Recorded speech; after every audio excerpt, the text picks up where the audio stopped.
প্রজ্ঞাপন জারি না করলে আমরা শ্রেণীকক্ষে ফিরে যাব না।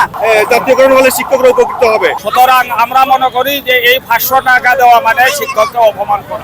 আমরা গত 4 দিন যাবৎ এই শহীদ মিনারে প্রেস ক্লাবে খেয়ে না খেয়ে রাত দিন মশা মাছি এবং এর সাথে রাত যাপন করছি। আমরা গত 4 দিন যাবৎ আমরা খুবই কষ্টের মধ্যে দিন যাপন করছি এবং স্বল্প মূল্যের আমাদেরকে যে ভাতা দেওয়া হয় অতি সামান্য, আমাদের বেতন সামান্য, এই সামান্য বেতন দিয়ে আমরা কষ্ট করে সংসার আমাদেরকে ন্যূনতম পক্ষে 20% বাড়ি ভাড়া এবং 1500 টাকা ভাতা দিতে হবে। এই দাবি আমি প্রজ্ঞাপন জারি করা না হয় তাহলে আমরা যমুনার দিকে মার্চ করব। আমরা স্বাধীন বাংলাদেশে পর থেকে আমরা শিক্ষা ব্যবস্থাকে অবহেলিত দেখে আসছি এবং বর্তমান অন্তর্বর্তীকালীন সরকারও অনেক বিষয়ে সংস্কার কমিশন গঠন করেছে, কিন্তু শিক্ষা বিষয়ে কোনো সংস্কার কমিশন গঠন করে নাই, যেটা করা উচিত ছিল এবং প্রথম সংস্কার কমিশন গঠন করা উচিত ছিল শিক্ষা ক্ষেত্রে, সেটা করা হয়নি। এটা অবহেলিত, এখনো অবহেলা করছে। আমাদের 20% বাড়ি ভাড়া এটা ন্যূনতম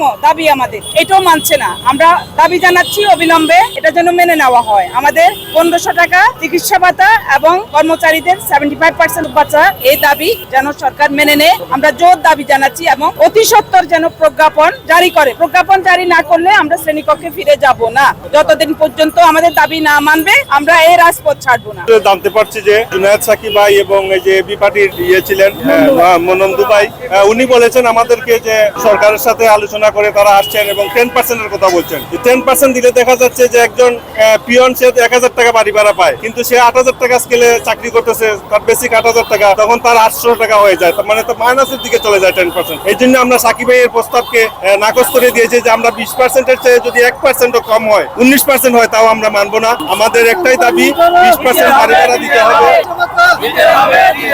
আমাদের এই দাবি 20% এর দাবি যদি সরকার বাহাদুর মেনে না নেয়, তাহলে আমরা সারা বাংলাদেশে অর্থাৎ টেকনাফ থেকে তেতুলিয়া, রূপসা থেকে পাতুরিয়া পর্যন্ত আমাদের আন্দোলন চলতে থাকবে এবং সাথে আমাদের এই আন্দোলনটা জাতীয়করণের আন্দোলনে আমরা রূপ নিয়ে নিব এবং সাথে সাথে এই একটা সরকারি হাই স্কুলে যখন একটা বাচ্চা পড়ে তার বেতন মাসে 10 টাকা দেওয়া হয় এবং একটা প্রাইভেট স্কুলে যখন পড়ে একটা বাচ্চা তখন তার বেতন 400 থেকে 500 টাকা দেওয়া হয়। এতে করে যেভাবে শিক্ষার্থীরা উপকৃত হবে এবং সাথে সাথে জাতীয়করণ হলে শিক্ষকরা উপকৃত হবে। আর এই জন্যই শিক্ষার্থীরা আমাদের সাথে একাত্মতা পোষণ করে আমাদের আন্দোলনে ঝাঁপিয়ে পড়বে এবং আমরা একসাথে সবাইকে নিয়ে আমরা এই আন্দোলন সারা বাংলাদেশে গড়ে তুলবো। ওনারাই আমাদেরকে যে দিক নির্দেশনা দিবে আমরা সেইভাবেই কালকে আবার এখানে অবস্থান কর্মসূচি পালন করব। ওনাদের যে সিদ্ধান্ত দিবে আমরা সেই সিদ্ধান্ত অনুযায়ী আমরা কাজ করব। আমাদের শিক্ষক নেতৃবৃন্দ আদায় না হয় আমরা আবার রাস্তায় নামতে বাধ্য হয়েছি। 4 দিন যাবৎ আজকে আমরা ঢাকাতে অবস্থান করছি। আমাদের যৌক্তিক দাবি 3টা। একটা হচ্ছে আমাদের 20% বাড়ি ভাড়া, 1500 টাকা চিকিৎসা ভাতা, 75% উৎসব ভাতা, কর্মচারী ভাতা। এই দাবি নিয়ে আমরা এখনো রাজপথে আছি। আমাদের দাবিগুলো যদি সরকারে মেনে নেয় তাহলে সরকারকে অসংখ্য ধন্যবাদ। যদি না মানে তাহলে আমরা পরবর্তীতে কর্মসূচিতে যাব। এর মধ্যে শেষ কর্মসূচি হচ্ছে আমাদের 1 দফা দাবি হবে এবং যমুনা মুখে আমরা যমুনা 500 টাকা এখনের সময়ে 500 টাকা কিছুই না। একজন ধনাঢ্য ব্যক্তি 500 টাকা ফকিরকে রাস্তায় দিয়ে দেয়। সুতরাং শিক্ষক হচ্ছে জাতির কর্ণধার। এই শিক্ষককে আপনি 500 টাকা দিয়ে এই শিক্ষকের কিভাবে আপনি সংসার চালাবে? সুতরাং আমরা মনে করি যে এই 500 টাকা দেওয়া মানে শিক্ষককে অপমান করা।